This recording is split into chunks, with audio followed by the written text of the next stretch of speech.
Oh, buen día. A ver.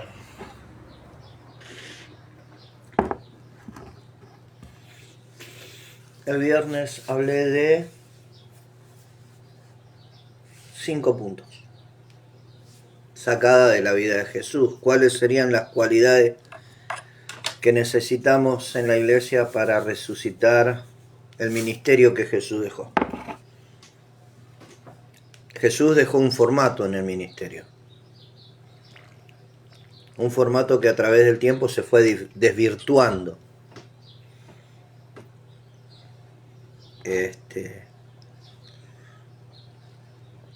Y para poder cruzar el 2033, o lo que tengan que cruzar el 2033, necesitan es volver a la senda antigua, a lo que Jesús dejó y a lo que la Escritura nos cuenta sobre Jesús. Para hacer un ministerio pastoral, profético, apostólico, como lo quieran llamar, necesitan estudiar las cualidades y las actitudes de Jesús en su ministerio. En una de las últimas palabras que Jesús le da a sus discípulos, le dice: id y haced discípulos a las naciones. ¿Discípulo de quién? ¿De Marcelo, de Pablo, de Juan, de Pérez? No, discípulo de Jesús. Entonces, ¿qué es lo que tenemos que entender nosotros? Es que nosotros tenemos que tener la imagen de Jesús.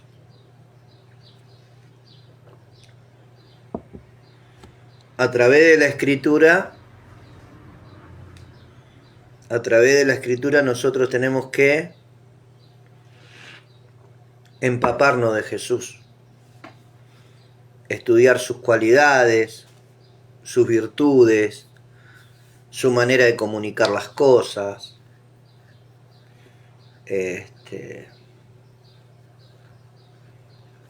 su carácter.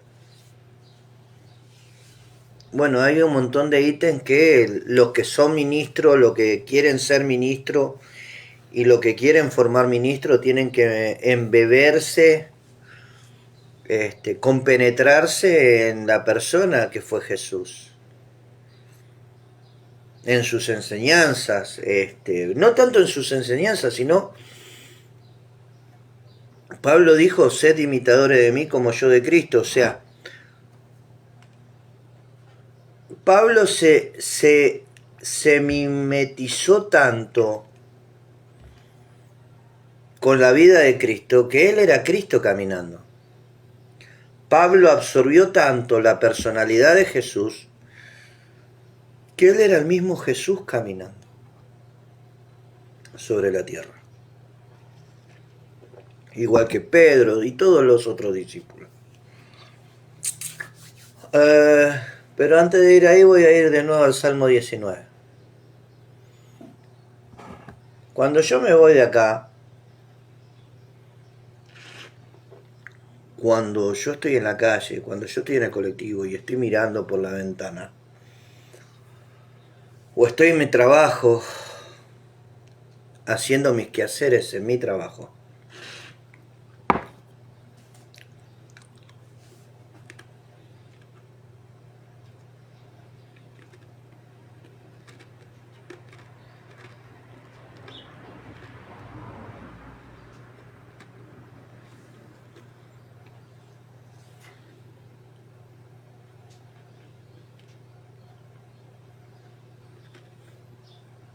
no se habla con la boca llena.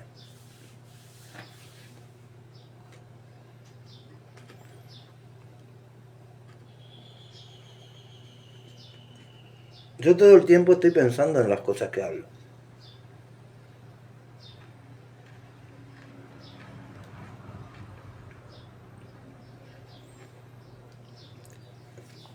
Y el porqué de los acontecimientos. Y el viernes conté de las 3 superlunas. Hay una trilogía de superlunas que arrancaron en octubre y terminan en diciembre, una por cada mes. Octubre, noviembre y diciembre.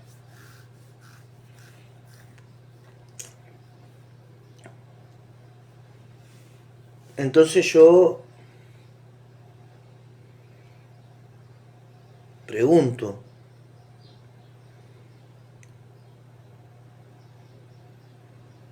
a Dios por qué es tal cosa o por qué tal otra. Yo pregunto, averiguo.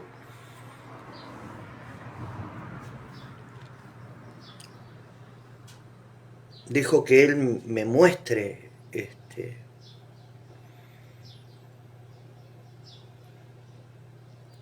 qué es lo que se esconde atrás de tal o cual cosa.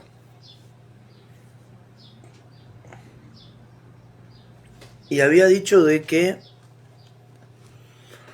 un 4 de diciembre, pero del 2021, un eclipse solar aconteció sobre la vida de uno de mis hijos. Y hoy a días de diciembre, el 4 de diciembre,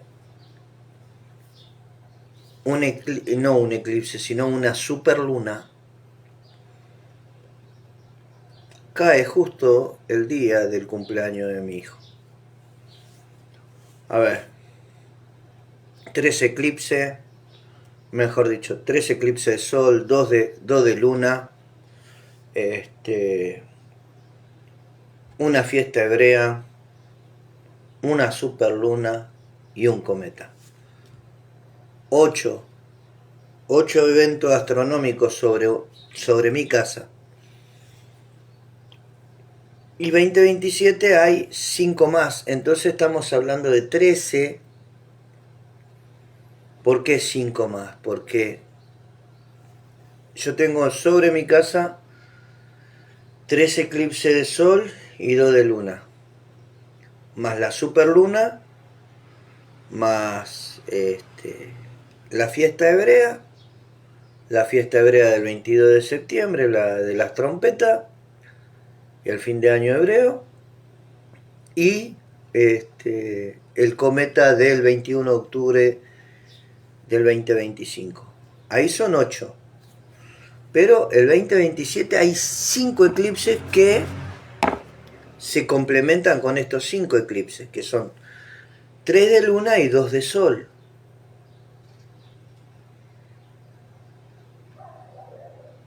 Y yo alguna vez hablé de que en los eclipses que causaron la muerte o que se presentaron antes de la muerte de mis hijas,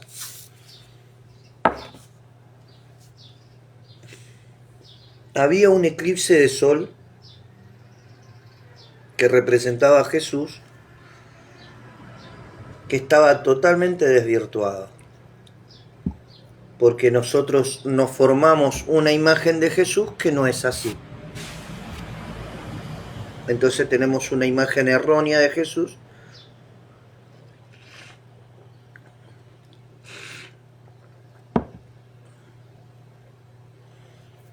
Y dije que esa imagen errónea de Jesús distorsionaba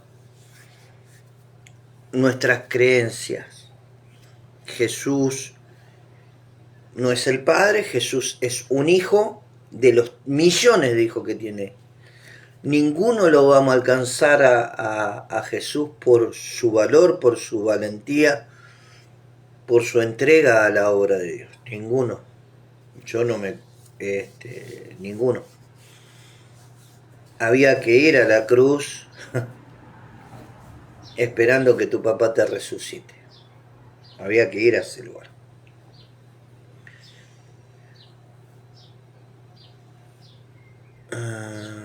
Yo no sé si lo haría, no creo que lo hiciera. No creo.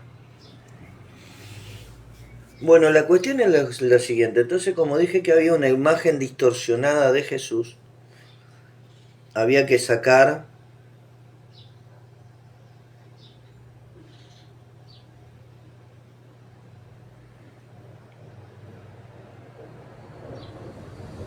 había que sacar esa imagen distorsionada de Jesús,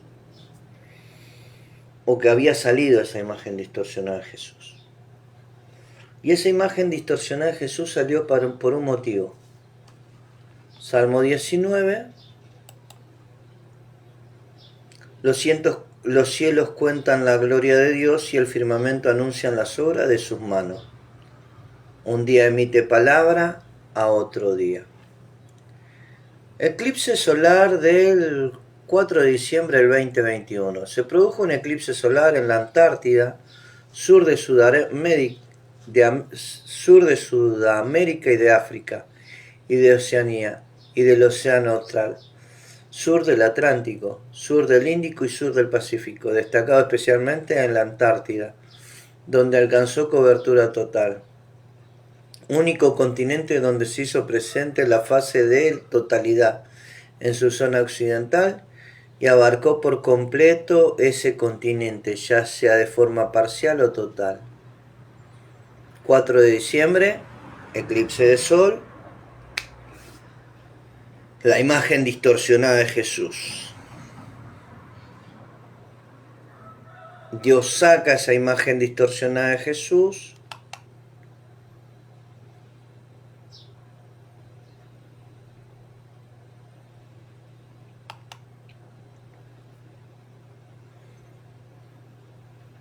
...4 de diciembre...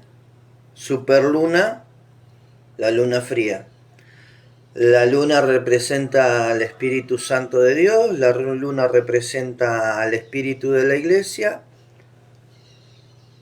y la luna reaparece sobre una fecha donde hubo un eclipse de sol del cumpleaños de mi hijo. Que alguna vez hablé del cambio de roles. Sobre el 4 de diciembre de este 2025 hay un cambio de roles.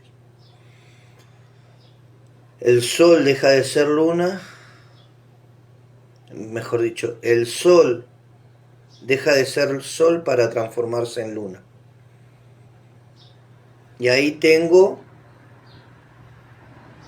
el sol y la luna en conjunto. Y esa imagen se vuelve a repetir el 2026 cuando nuevamente hay, pero ahora quedó el sol y la luna así sobre el 2021, porque hubo un cambio de roles, hubo un cambio de paradigmas y quedaron 2021, quedó el sol y la luna. Por eso es que es el 4 de diciembre la superluna. Se pone sobre el eclipse solar que representaba a Cristo. Entonces en el 2021 me quedan el sol y la luna. Y en el Génesis dice: en el principio creó Dios los cielos y la tierra. Génesis 1.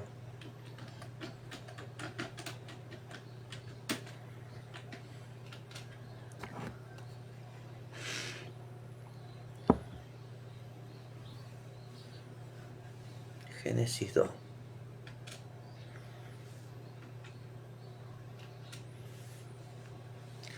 Génesis 2. Dice: fueron pues acabados los cielos y la tierra y todos los ejércitos de ellos, y acabó Dios en el día séptimo la obra que hizo, y reposó en el día séptimo toda obra que hizo. Y bendijo Dios al día séptimo y lo santificó, porque en él reposó toda la obra que había hecho en la creación. Y acá viene. Y dice, verso 4, estos son los orígenes de los cielos y de la tierra. Eclipse solar del 2021, estos son los orígenes del cielo y de la tierra. Sol, superluna del 4 de diciembre, tapando el eclipse del 2021, del 4 de diciembre del 2021 tengo el Sol y la Luna. Tengo el Sol y la Luna. Estos son los orígenes de la Tierra cuando fueron creados el día que Jehová Dios hizo al verso 4. Estos son los orígenes de los cielos, Sol, y de la Tierra, Luna, cuando fueron creados el día que Jehová Dios hizo la Tierra, 3 de marzo del 2026, y los cielos. Entonces vemos cómo es traspasado a través del eclipse primero del 10 de junio, más la superluna del 2025, tengo la imagen del primer punto que dice, estos son los orígenes de los cielos, el Sol, y la Tierra, la Luna, y después dice, cuando fueron creados, el día que Jehová Dios hizo la Tierra y los cielos, y en el 2026 tengo la Tierra, como dice acá, y los cielos, el Sol.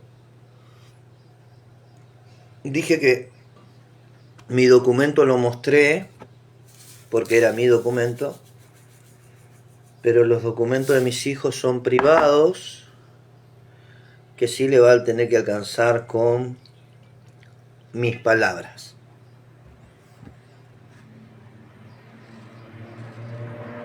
Entonces,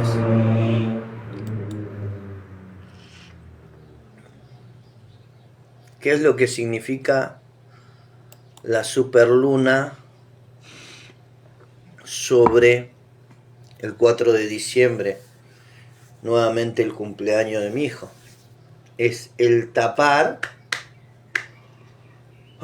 el eclipse de sol que estaba equivocado. Yo había dicho que ese eclipse desaparecía en teoría, y hoy ese eclipse está siendo suplantado por una superluna. Muy bien. Esto es lo que tenía que ver con esto. Ahora,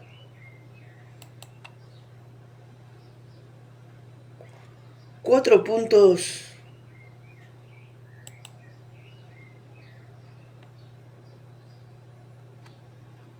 cinco puntos que dije que tenía que tener el ministro para volver a ser el ministro original de la iglesia que Jesús dejó.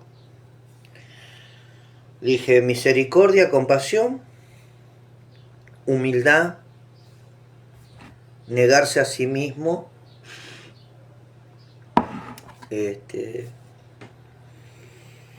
negarse a sí mismo, no tener amor por el dinero,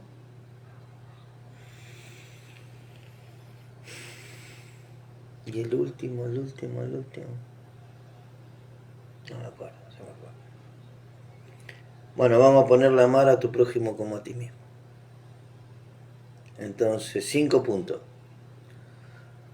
Misericordia, compasión, humildad,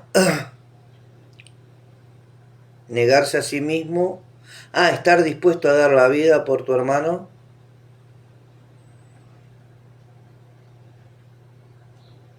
y el amor al dinero. 5 puntos.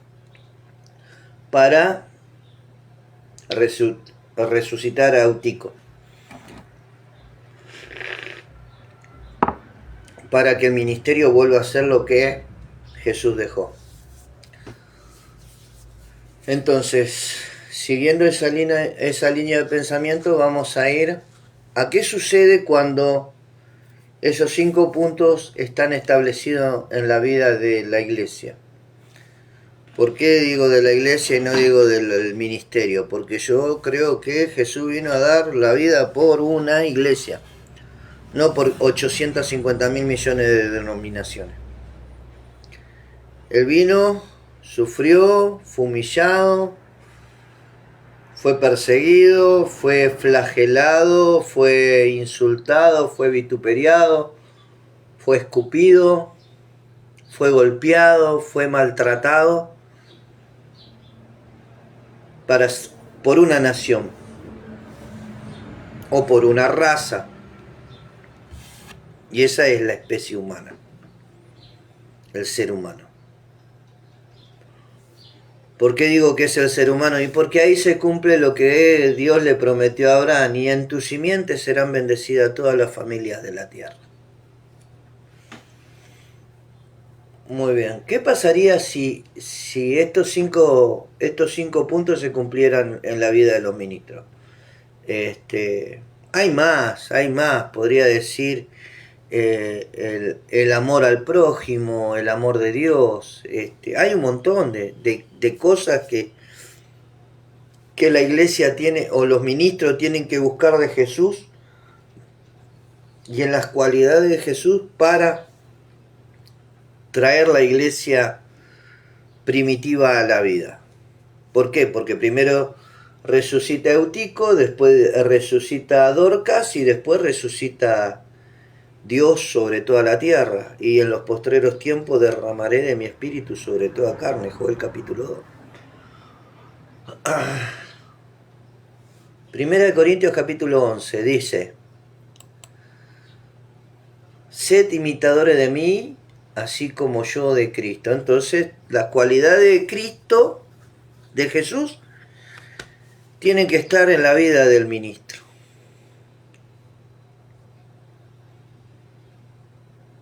Las cualidades, las características que hicieron que Jesús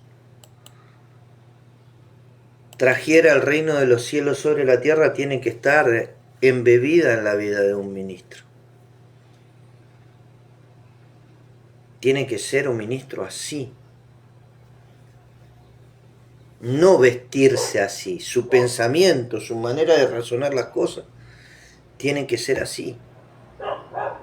Misericordia, humildad, el negarse a sí mismo, el estar dispuesto a dar su vida por los demás, y el amor al dinero, el no amar el dinero más que a las vidas. Son 5 puntos que tienen que estar en la vida de todo el que dice ser apóstol, profeta, maestro, evangelista, pastor y demás. Las características de Jesús tienen que estar sobre esa vida, sobre la vida de esa persona. Entonces, sed imitadores de mí, así como yo de Cristo, dice Primera de Corintios 11. Filipenses 2 me dice: por tanto, si hay alguna consolación en Cristo, si algún consuelo de amor, si alguna comunión del Espíritu, si algún afecto entrañable, si alguna misericordia, completad mi gozo, sintiendo lo mismo, teniendo el mismo amor, unánime, sintiendo una misma cosa.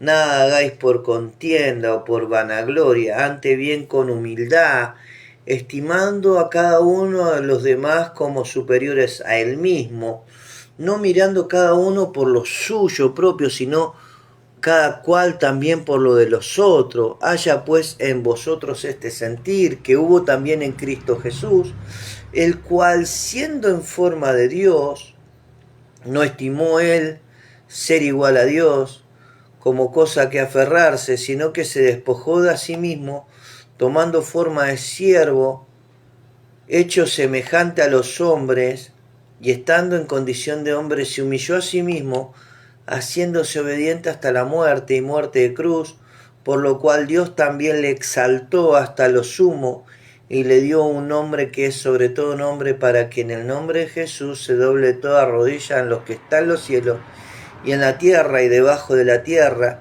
y toda lengua confiese que Jesucristo es el Señor, para gloria de Dios Padre. Juan capítulo 17. Estas cosas habló Jesús, y levantando los ojos al cielo, dijo: Padre, la hora ha llegado, glorifica a tu Hijo, para que también tu Hijo te glorifique. A ti, como le has dado potestad sobre toda carne, para que la dé vida eterna a todos los que le diste, o sea que a toda carne, Y esta es la vida eterna, que te conozcan a ti, el único Dios verdadero, y a Jesucristo, a quien has enviado. Yo te he glorificado en la tierra, he acabado la obra que me diste que hiciese. Ahora pues, Padre, glorifícame tú al lado tuyo con aquella gloria que tuve contigo antes de que el mundo fuese.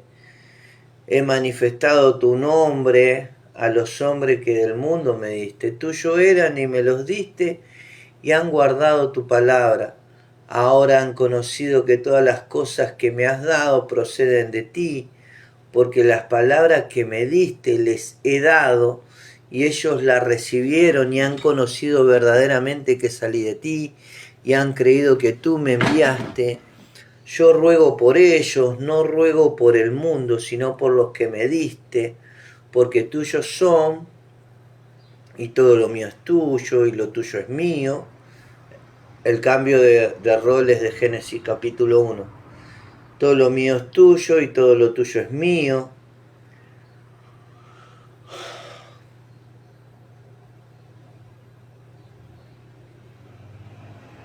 Y he sido glorificado en ellos, y ya no estoy en el mundo, mas estos están en el mundo.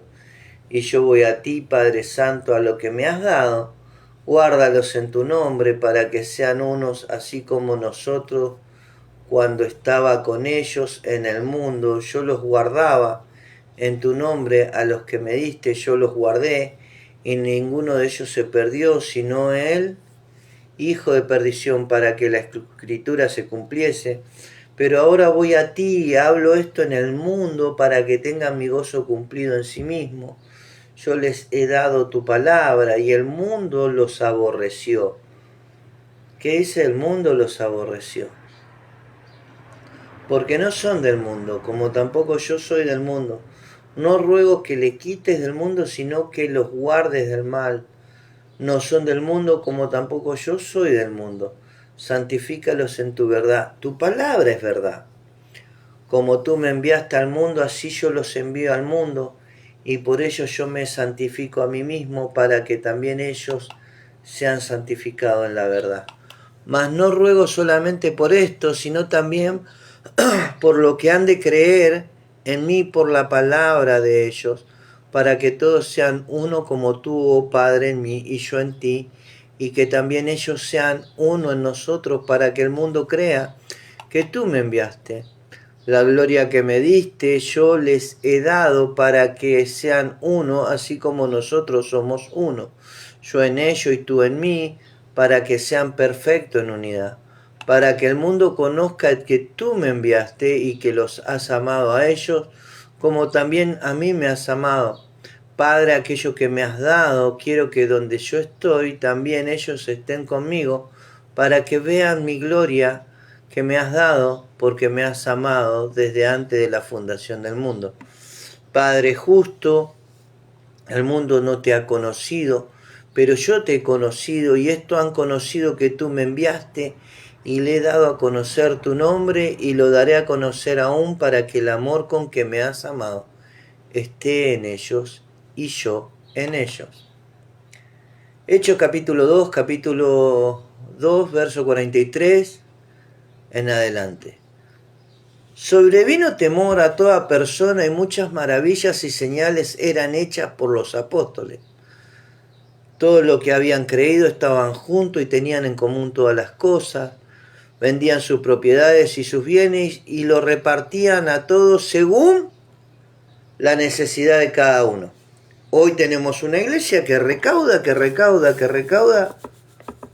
pero son muy pocos los que cumplen este pedazo de la historia. Son muy pocos. Se repartía según la necesidad del pueblo. Eso era en aquel tiempo. Hoy estamos armando o queriendo dejar asentadas las palabras para que se armen en el Espíritu de Dios y después se materialice la nación santa, el linaje escogido, y demás. Real sacerdocio y demás. Dice, la vida de los primeros cristianos. sobrevino temor a toda persona y muchas maravillas y señales eran hechas por los apóstoles. Todos los que habían creído estaban juntos y tenían en común todas las cosas, vendían sus propiedades y sus bienes y lo repartían a todos según la necesidad de cada uno. Perseveraban unánimes cada día en el templo y repartiendo el pan en las casas, comían juntos con alegría y sencillez de corazón, alabando a Dios y teniendo favor con todo el pueblo. Y el Señor añadía cada día a la iglesia lo que habían de ser salvos. Teniendo los 5 puntos, los ministros, que resucitando el ministerio como realmente Jesús lo dejó, ni siquiera necesitan salir a evangelizar, ni esforzarse en evangelizar, si bien es un mandato, si bien es... Porque acá me dice la palabra que compartían el pan con sencillez de corazón y alabando a Dios y teniendo favor con todo el pueblo, y el Señor añadía cada día a la iglesia a los que iban a ser salvos. Cumpliendo el principio de la iglesia primitiva, humildad, misericordia, compasión, humildad, el negarse a sí mismo, el estar dispuesto a ir a la muerte y no amar el dinero, hacen que estas cosas sucedan. Y el Señor añadía cada día a la iglesia a los que iban a ser salvos. Hechos capítulo 4, verso 1 en adelante. La unidad del Espíritu.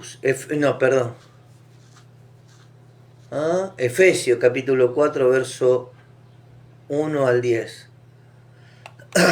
La unidad del Espíritu.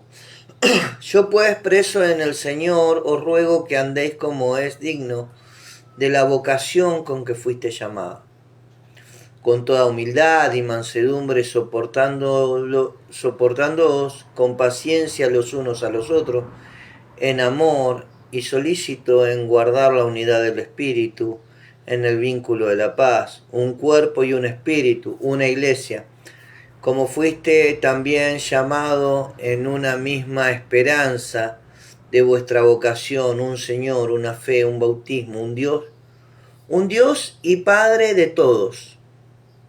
Un Dios y Padre de todos que no hace acepción de personas. El cual es sobre todo. Él es soberano y es sobre todo lo que creó. Y por todos y en todos. Y por todos es para todos y en todos. ¿Cómo es y en todo? Y en todo lo que lo recibimos en nuestro corazón y el Espíritu Santo empieza a morar en nuestras vidas y empieza a hacer la obra redentora de nuestro ser, el cual es sobre todo y por todos y en todo, pero cada uno de nosotros fue dada la gracia conforme a la medida del don de Cristo, por lo cual dice, subiendo a lo alto llevó cautivo la cautividad y dio dones a los hombres. Muy bien. Ahora en el lenguaje actual, unidad en la iglesia. Acá dice la unidad del Espíritu, acá dice la unidad de la iglesia. Yo que estoy preso por servir al Señor Jesús, le ruego que vivan como deben vivir, quienes como ustedes han sido llamados a formar parte del pueblo de Dios. Sean humildes, amables y pacientes, bríndense en apoyo por amor los unos a los otros. Hagan todo lo posible por vivir en paz, para que no pierdan la unidad que el Espíritu les dio. Solo hay una iglesia, solo hay un Espíritu, y Dios lo llamó a una sola esperanza de salvación. Solo hay un Señor, una fe y un bautismo. Solo hay un Dios que es el Padre de todos, gobierna sobre todos, actúa por medio de todos y está en todos. Primera de Corintios, capítulo 15, cuando dice: después el Hijo mismo se sujetará al Padre para que el Padre sea uno en todos y todos en el Padre. Juan 17, que yo en ti, tú en mí, ellos en nosotros, y así, la unidad del Espíritu. Hechos capítulo 4.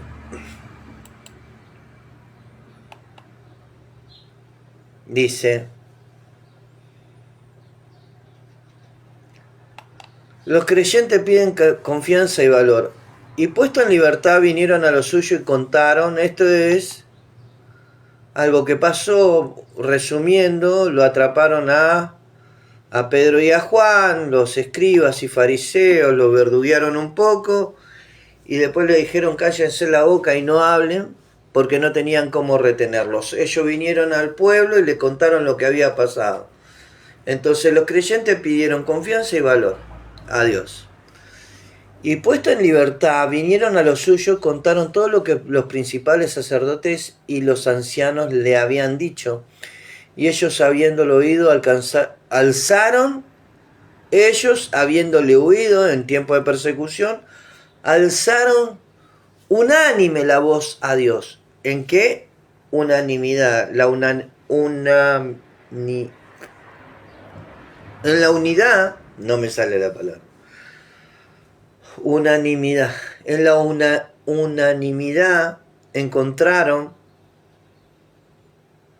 la voz para clamarle a Dios. Se cumple Juan 17. Padre, que sean uno como tú y yo somos uno. Se cumple Hechos los Filipenses capítulo 2. La unidad. Hechos capítulo 2, verso 43 en adelante. Eran unánimes, un solo corazón, sencillos. Efesios 4.1, la unidad de la iglesia. Yo que estoy preso por servir al Señor, Jesús, unidad en la iglesia. Hechos 4. Y el pueblo de Israel para hacer todas. Entonces le pidieron a Dios, alzaron su voz unánime y dijeron: soberano Señor, tú eres el Dios que hiciste el cielo y la tierra, al mar y todo lo que en ellos hay, que por boca de David tu siervo dijiste: ¿por qué se amontina la gente? Bueno, es lo que dijo David en el Salmo 2, porque verdaderamente se unieron en esta ciudad contra tu santo Hijo Jesús, a quien ungiste Herodes y Poncio Pilato con los gentiles y el pueblo de Israel, para hacer cuanto tu mano y tu consejo habían antes determinado que sucediera. Y ahora, Señor, mira sus amenazas y conceda a tu siervo que con todos de nuevo hablen tu palabra, mientras extienden tu mano, para que se hagan sanidades y señales, prodigios, mediante el nombre de tu santo Hijo Jesús. Cuando hubieron orado, el lugar en que estaban congregados tembló, y todos fueron llenos del Espíritu Santo, y hablaban con denuedo la palabra de Dios, todas las cosas en común. Bueno, hablaban con denuedo la palabra de Dios, punto. Todas las cosas en común. Y dice verso 32, y la multitud de los que habían creído era de un corazón, un alma,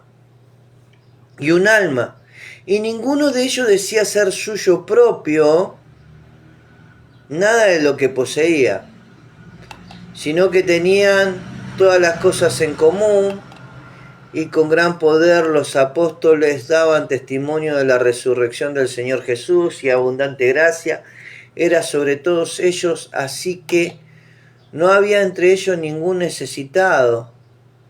¿Qué diferencia que hay entre la iglesia aquella y esta iglesia? No había entre ellos ningún necesitado, porque todo lo que poseían, heredades o casas, la vendían y traían el precio de lo vendido y lo ponían a los pies de los apóstoles, nuevamente a los pies de los apóstoles. Y se repartía, no se quedaba en el bolsillo de los apóstoles, se repartía. Se veía la necesidad del pueblo y se daba al pueblo la bendición de Dios. Y se repartía a cada uno según cuánta diferencia hay entre la iglesia que Jesús dejó y la iglesia que yo veo. ¿Cuánta? ¿Cuán lejos está el pensamiento de uno con el de otro? ¿Cuán lejos? Y se repartía cada uno según su necesidad. Entonces José, a quien los apóstoles pusieron por sobrenombre Bernabé, que traducido es hijo de consolación, levita natural de Chipre, como tenía una heredad, la vendió y trajo el precio y lo puso a los pies de los apóstoles. Pero ¿por qué traían a los pies de los apóstoles en aquel momento? Porque eran buenos administradores de los recursos de la iglesia y no se aprovechaban de la ingenuidad de la iglesia. Eran personas honestas, eran personas íntegras, eran personas que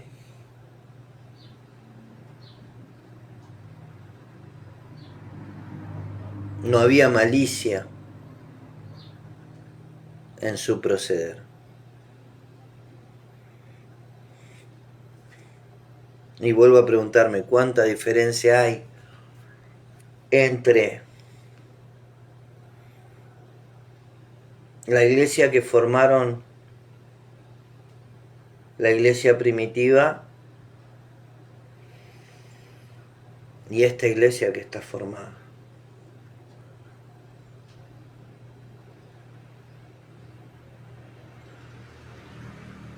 ¿Cuán gran diferencia hay? Bueno,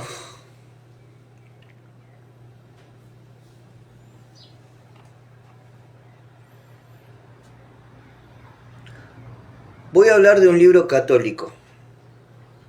Entendemos que la Biblia nuestra ha sido separada o tomada la traducción de la Biblia católica, que fue tomada de los libros judíos, que fue tomado de Dios. Y me encontré con un libro que se llama Eclesiástico. Es un libro parecido a Eclesiastés,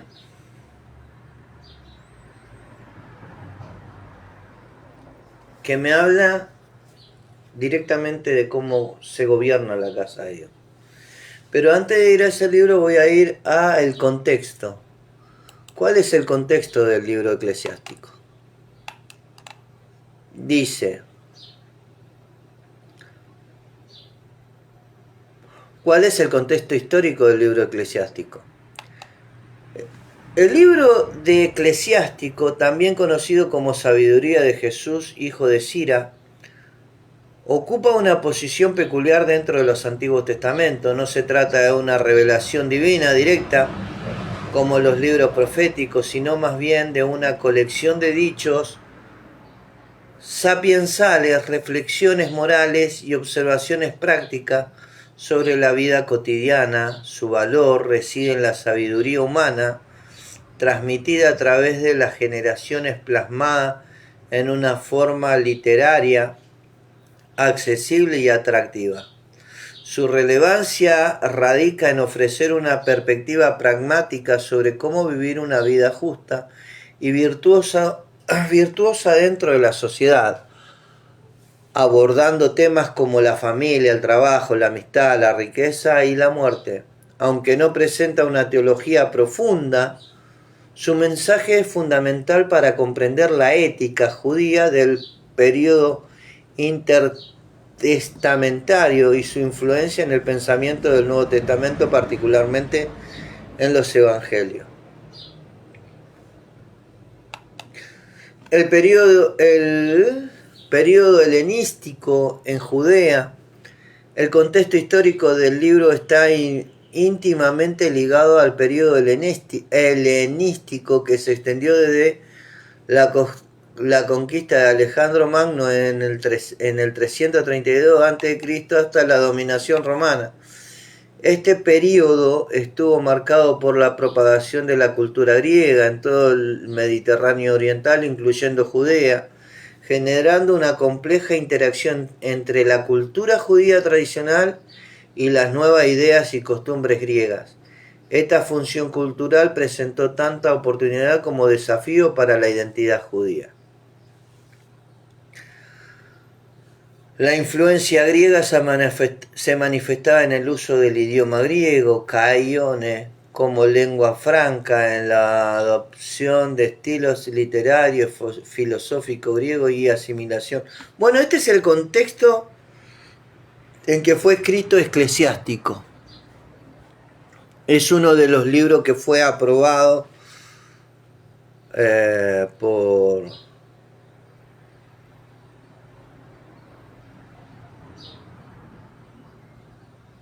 la transmisión y canonización del texto. El texto original del libro eclesiástico fue escrito en hebreo, pero solo se conserva en la versión griega conocida como Septuaginta.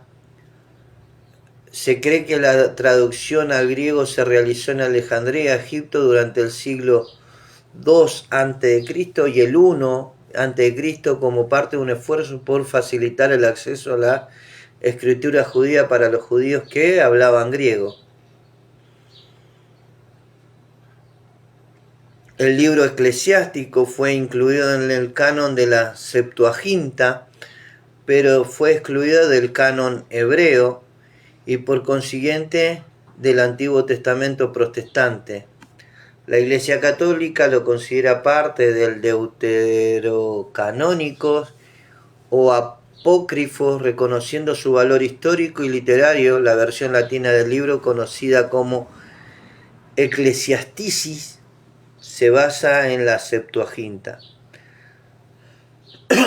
La existencia de las diferentes versiones y manuscritos del libro de Eclesiástico ha dado lugar a algunas variaciones en el texto. Los estudiosos han trabajado arduamente para reconstruir el texto original lo más fielmente posible y teniendo en cuenta las diferentes fuentes disponibles. Muy bien. Eclesiástico. Proverbio.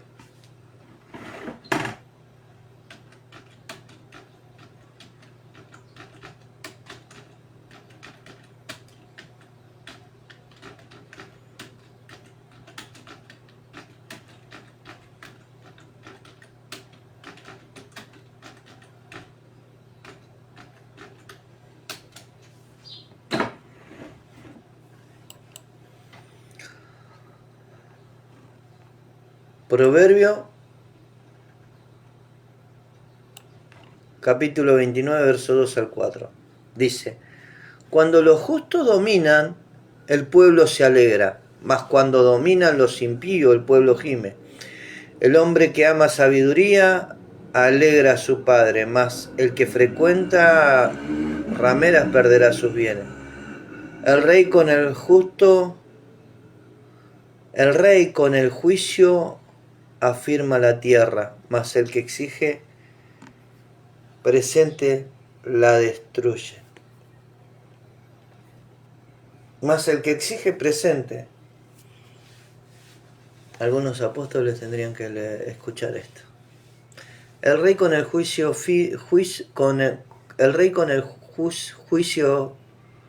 afirma la tierra, mas el que exige presente la destruye. Eclesiástico. Proverbio: cuando los justos dominan, el pueblo se alegra, mas cuando domina el impío, el pueblo gime. El hombre que ama la sabiduría alegra a su padre, mas el que frecuenta ramera perderá los bienes. El rey con el juicio afirma la tierra, mas el que exige presente la destruye. Eclesiástico. El gobernante sabio educa a su pueblo y organiza bien su gobierno. Todo pueblo tiene el gobierno que se merece. Cuando el rey es ignorante, el pueblo acaba en la ruina. Cuando el rey es sabio, el pueblo prospera. Dios tiene en su mano el poder de gobernar este mundo. ¿Qué tiene en su mano? El poder de gobernar este mundo. Y el poder de nombrar gobernantes. Cuando llega el momento, elige al gobernante adecuado y le da su propia autoridad.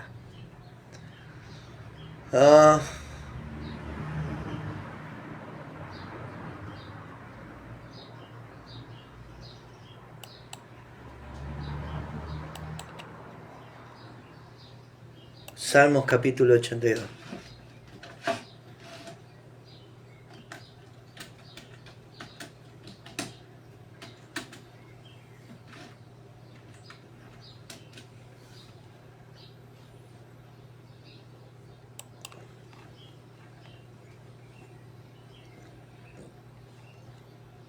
Salmo de Asaf.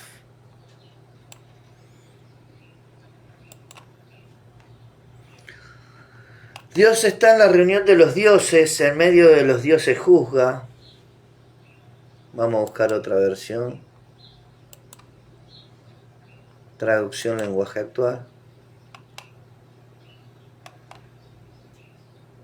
Dios preside el tribunal del cielo y dicta su sentencia contra los dioses allí reunidos. ¿Hasta cuándo seguirán ustedes siendo injustos en su juicio? Y defendiendo a los malvados. Defiendan a los huérfanos, a los indefensos. Háganle justicia a los pobres y a los necesitados. Libren del poder de los malvados a los pobres indefensos. Los malvados no saben nada ni entienden nada. Vagan perdidos en la oscuridad. Eso hace que se estremezcan todas las bases de este mundo. Ya le he dicho que ustedes son dioses y que son, ¿a quién le dice? A nosotros, que son hijos del Altísimo. Pero acaban como todos los hombres, morirán como todos los gobernantes. Dios nuestro, ven a gobernar el mundo. Tuyas son todas las naciones. Arrancamos con 5 puntos. Humildad.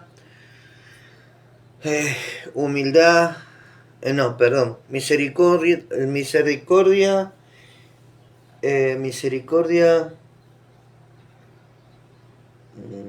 La otra palabra se me fue de la cabeza. Bueno, misericordia, humildad, el negarse a sí mismo, morir por los demás y el amor del dinero. 5 puntos. 5 puntos que nacieron en 12, se propagaron a 70, después fue a 500, después fue a toda una comunidad, después siguió creciendo hasta hacerle doler la cabeza a Poncio, a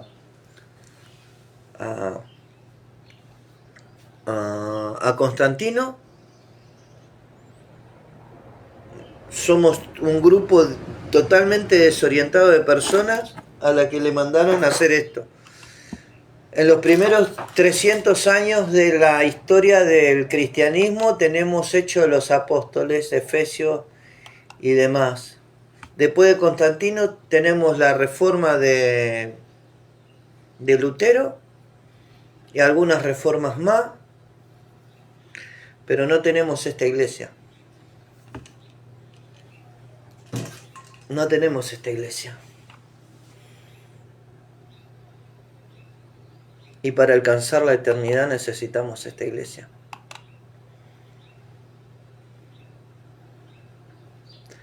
Hasta acá era la comunidad de los primeros cristianos, hasta que llegué a Proverbios. Y la multitud de los que habían creído era de un corazón y un alma, y ninguno decía ser suyo propio. Hasta acá, hasta Hechos capítulo 4,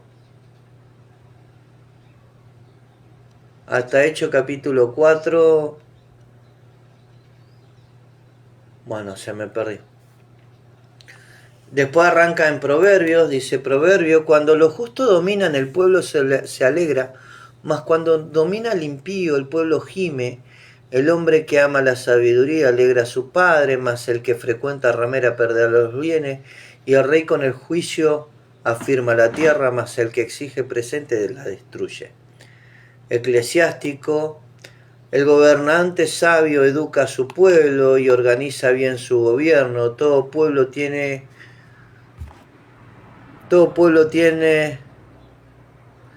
el gobierno que se merece. Cuando el rey es ignorante, el pueblo acaba en las ruinas. Cuando el rey es sabio, el pueblo prospera. Dios tiene en su mano el poder de gobernar este mundo. Dios tiene en su mano el poder de entrar a nuestro sistema. ¿Y cómo va a entrar a nuestro sistema? A través de sus hijos. Nosotros somos la sal de la tierra, la luz del mundo, la levadura que leuda toda la masa.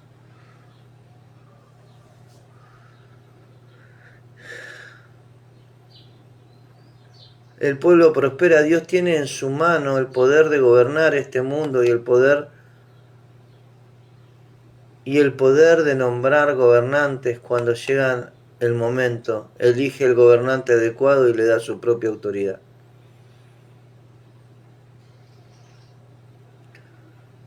Bueno, acá después sigue en otra parte a donde nos habla del orgullo. Si alguien te ofende, no te hagas ningún daño. No le guardes rencor. Ni Dios ni los hombres soportan a la gente orgullosa y malvada. Por la maldad y el orgullo las naciones cambian de dueño. De nada nos sirve el orgullo. Solo somos polvo y ceniza. Y finalmente todos moriremos. Ay, bueno. Este es...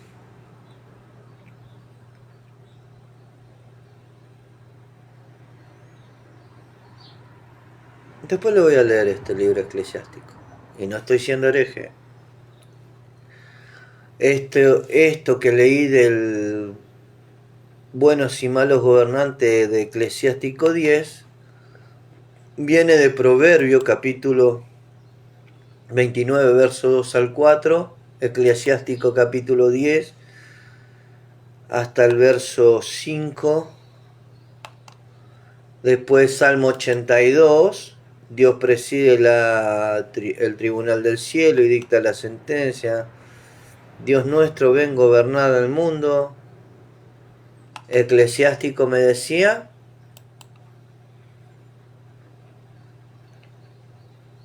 Dios tiene en sus manos el poder de gobernar este mundo. Salmo 82 me decía, verso 8, Dios nuestro ven a gobernar al mundo. Diferentes Biblias, sí, puede ser, pero la misma dirección. Romano capítulo 12.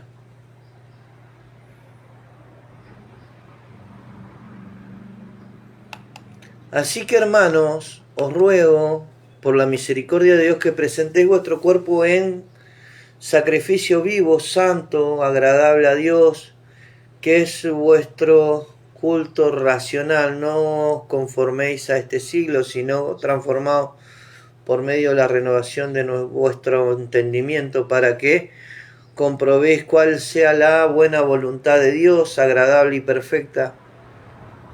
Digo pues por la gracia que me es dada, a cada cual que está entre vosotros que no tenga más alto concepto de sí que el que debe tener.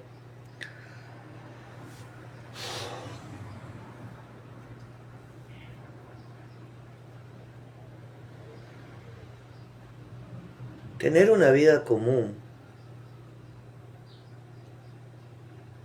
una vida ordinaria, poder pagar mis cuentas,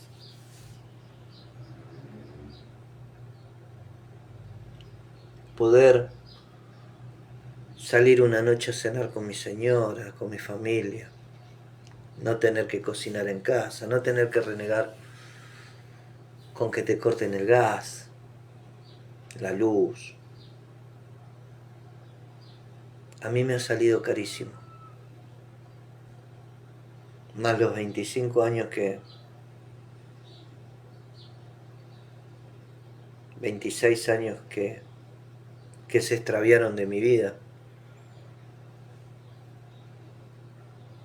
porque no pude hacer lo que realmente hubiese querido hacer para mis hijos, mientras otros sí lo hicieron.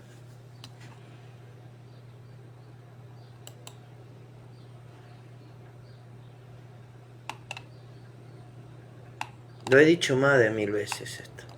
No sé cuántas veces lo he dicho. Realmente a mí no me interesan sus púlpitos. A mí no me interesa irme a las naciones. A mí no me interesan sus grandes salutaciones. Dios me diera mi casa.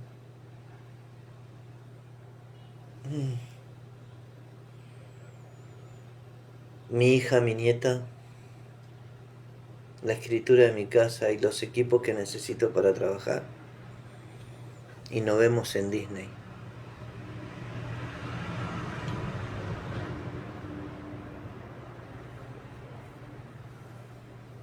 Nos vemos.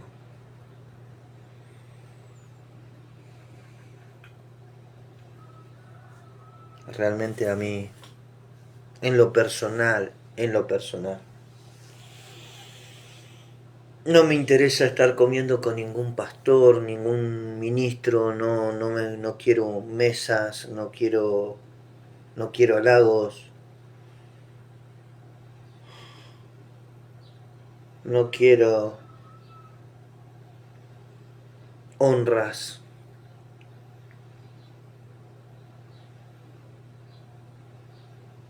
No quiero alrededor mío personas que con una mano te acaricien la cara y con la otra te claven un puñal por la espalda.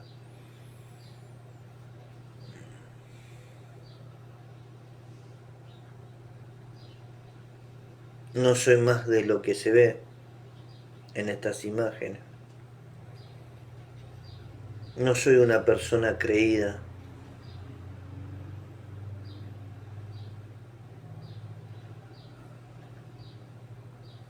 Creo ser una persona humilde. Digo las cosas como las pienso. A algunos les caerá mal, a otros les caerá bien. No te la dibujo. Soy muy directo para decir las cosas.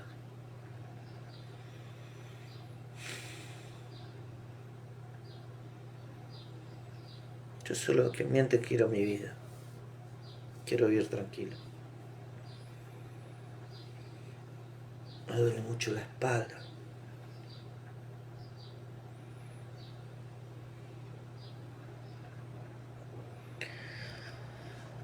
En Argentina las cosas con el tema del trabajo están difíciles. Tengo 55 años.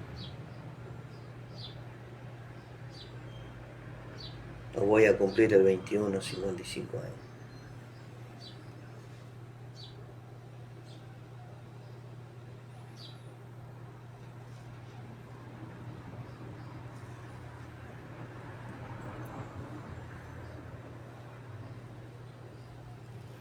Dice que ninguno tenga más alto concepto del que debe tener, sino que piense de sí mismo con cordura conforme a la medida de fe que Dios repartió a cada uno, porque de la manera que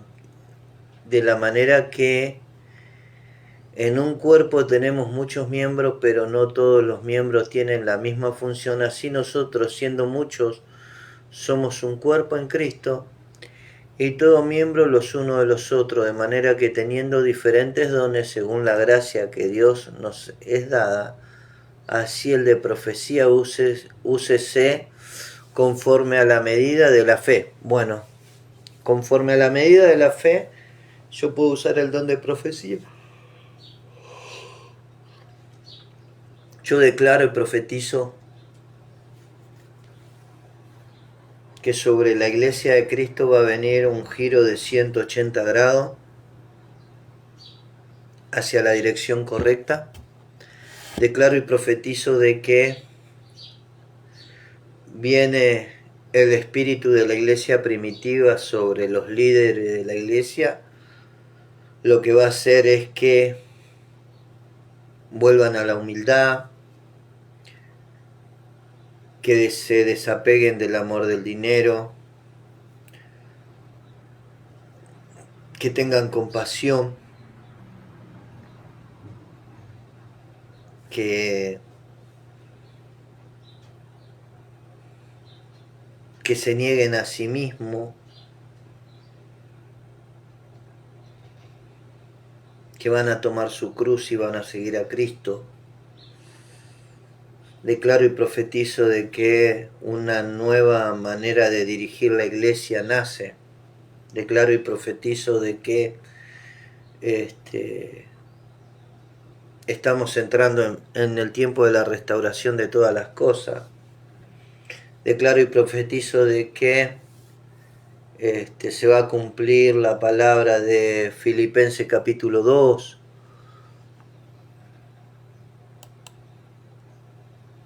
verso 1 en adelante,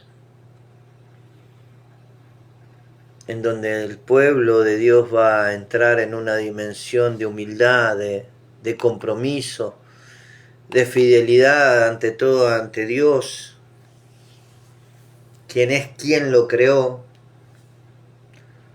Declaro y profetizo de que una nueva generación de dirigentes políticos nacidos de la iglesia van a tomar control de las estructuras gubernamentales para traer un nuevo tiempo a cada uno a su sociedad. Que en Latinoamérica va a haber una unidad espiritual muy grande que va a hacer que para el 2030 nosotros nos encontremos unidos como una nación y por consecuencia unida toda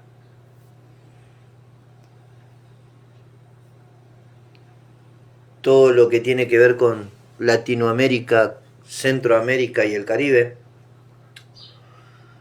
Declaro y profetizo de que milagros, prodigios y maravillas se van a desatar, que van a ser de tan impactante sobre los medios de comunicaciones de la tierra,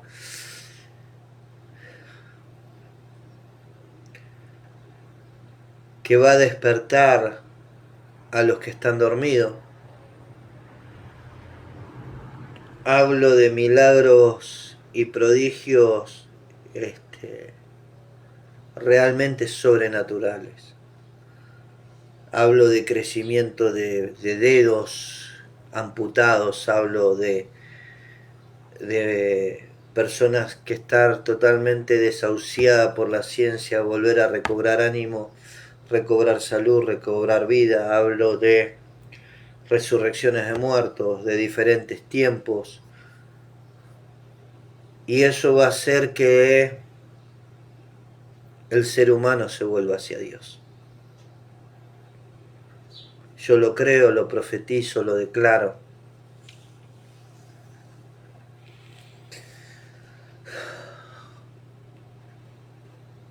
Romanos capítulo 12. Y yo tengo la fe para hacerlo. Y declaro de que a pesar de todos los vaivienes de la vida, el hombre en el 2033 va a entrar en una dimensión diferente en donde la eternidad no va a alcanzar.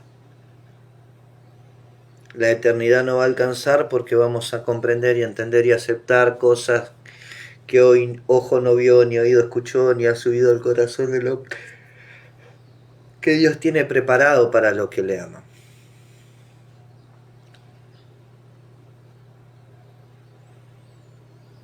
Siendo muchos somos el cuerpo de Cristo y todo miembro el uno de los otros, de manera que el que tiene diferentes dones según la gracia que nos es dada, si es el de profecía, úsese conforme a la medida de la fe. Y la medida de mi fe es que Dios me dijo que Él iba a traer a sus hijos de las naciones para escucharme. Ya creo que no tengo ni necesidad de que vengan. Porque el otro día Dios me hizo entender de que su palabra es fiel y verdadera. Y si la palabra de Dios desde la muerte de Abel hasta acá da testimonio de Abel, cuánto más desde Marcelo para allá, o Marcelo para atrás, o como él lo quiera hacer, él va a dar testimonio, aunque yo no esté sobre la tierra. Entonces dijo, de manera teniendo según la gracia nos he dado, si el de profecía, úsese conforme al de la profecía, o si el de servicio en servir, o el que enseña en la enseñanza, el que exhorta en la exhortación, el que reparte con liberalidad, el que preside con solicitud, el que hace misericordia con alegría. El amor sea sin fingimiento, aborrecer lo malo, seguir lo bueno, amaos los unos a los otros, con amor fraternal en cuanto a honra, prefiriéndoos los unos a los otros, en lo que requiere diligencia, no perezoso, ferviente en el espíritu, sirviendo al Señor, gozoso en la esperanza, sufrido en la tribulación, constante en la oración, compartiendo para la necesidad de los santos, practicando la hospitalidad. Declaro y profetizo que viene un tiempo en donde la hospitalidad y el servicio para las personas con menos recursos van a ser en la iglesia, va a volver a la iglesia. Bendecid a los que persiguen, no maldigáis, bendecid, no maldigáis, gozad con lo que se gozan, llorad con lo que lloran, unánimes entre vosotros, no altivos, o sea, humilde, sino asociándoos con los humildes, no seas sabio en vuestra propia opinión, no paguéis a nadie mal por mal, procurad lo bueno delante de todos los hombres, y si es posible, en cuanto dependa de vosotros, estad en paz con todos los hombres. No os venguéis vosotros mismos, amados míos, sino dejad lugar a la ira de Dios, porque escrito está, mía es la venganza. Yo pagaré, dice el Señor, así que si tu enemigo tuviere hambre, dale de comer, si tuviere sed, dale de beber, pues haciendo estos, ascua de fuego amontonarás sobre su cabeza. No seas vencido de lo malo, sino vence con el bien el mal.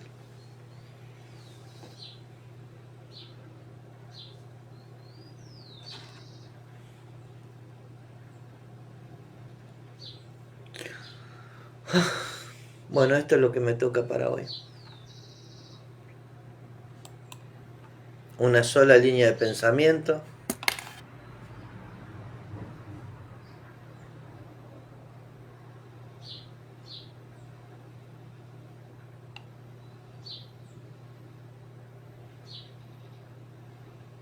Yo creo que lo que acabo de leer es verdad. Y lo leí. Poco y nada de palabra mía. Solo lectura.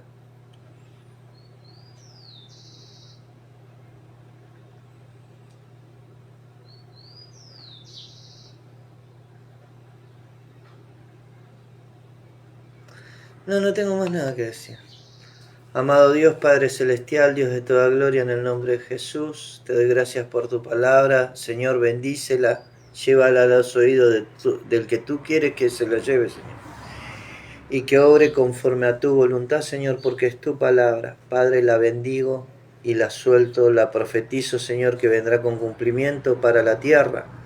Y un nuevo despertar de tu espíritu viene, Señor, sobre la vida de cada uno de tus hijos, para, Señor, ayudarnos a llegar al destino que tú has marcado desde antes de la fundación del mundo, para nosotros que te amamos, Señor. En el nombre de Jesús, amén, amén y amén.